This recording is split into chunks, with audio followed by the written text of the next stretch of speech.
Hello বন্ধুরা, তোমরা সবাই কেমন আছো? আশা করি ভালো আছো। আমিও ভালো আছি। আজকের রেসিপি পোড়া মশলা দিয়ে রুই মাছের ঝাল। নামটা শুনিই অসাধারণ, খেতে তো খুবই সুন্দর। তো দেরি না করে শুরু করা যাক, সঙ্গে থেকো। প্রথমে আমি দুটো টমেটো, একটা পেঁয়াজ, একটা রসুন পুড়িয়ে নিচ্ছি।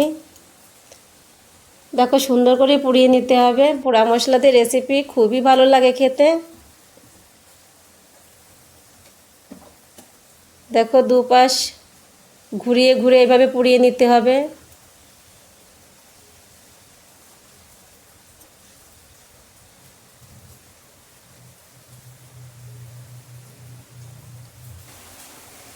এবার সবকটা মশলা আমি পুড়িয়ে নিয়েছি। এখন সবকটা মশলার থেকে খোসা ছাড়িয়ে নিতে হবে। এখানে আমি 5 থেকে 7টা শুকনো লঙ্কাও পুড়িয়ে নিয়েছি। এবার ভালো করে জল দিয়ে ধুয়ে আমি মিক্সার গ্রাইন্ডারে একটা পেস্ট বানিয়ে নেব পোড়া মশলা দিয়ে। আর এইখানে নিয়েছি আমি 6 পিস রুই মাছ, আগে থেকে কেটে ধুয়ে পরিষ্কার করে রেখেছিলাম। দিয়ে দিচ্ছি লবণ, হলুদ। এবার লবণ হলুদ দিয়ে সুন্দর করে এভাবে মাখিয়ে নিতে হবে। দেখো, আমি সুন্দর করে মাখিয়ে নিয়েছি। এবার এদিকে আমি কড়াই বসিয়ে দিয়েছি।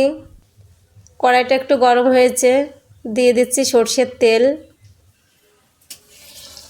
তেলটা আমি কড়ার চারপাশটা একটু সুন্দর করে মিশিয়ে নিলাম, মাছটা লেগে না যায়। এবার দিয়ে দিচ্ছি মাছ। দেখো, আমি সুন্দর করে মাছ ভেজে নিয়েছি, একদম লাল করে। মাছ ভাজা কমপ্লিট। এখন আমি নামিয়ে নিচ্ছি। মাছ ভাজার তেলেই দিয়ে দেব ফোড়ন। দিয়ে দিচ্ছি একটা শুকনো লঙ্কা, একটা তেজপাতা, আর অল্প পরিমাণে গোটা জিরে। এবার সব কয়টা মশলাই আমি হালকা করে একটু ব্রাউন করে নেব। এবার আমি শিলে বেটে রেখেছিলাম অল্প পরিমাণে গোটা জিরের পেস্টটাও আমি দিয়ে দিচ্ছি। দেখো, হালকা করে একটু ভেজে নিলাম। এবার দিয়ে দিচ্ছি পোড়া মশলার পেস্ট।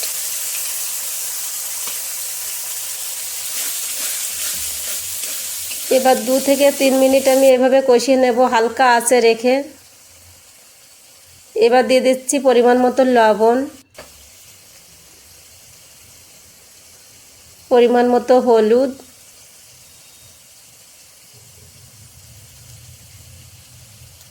এবার লবণ হলুদটাও ভালো করে মিশিয়ে নেব এইভাবে।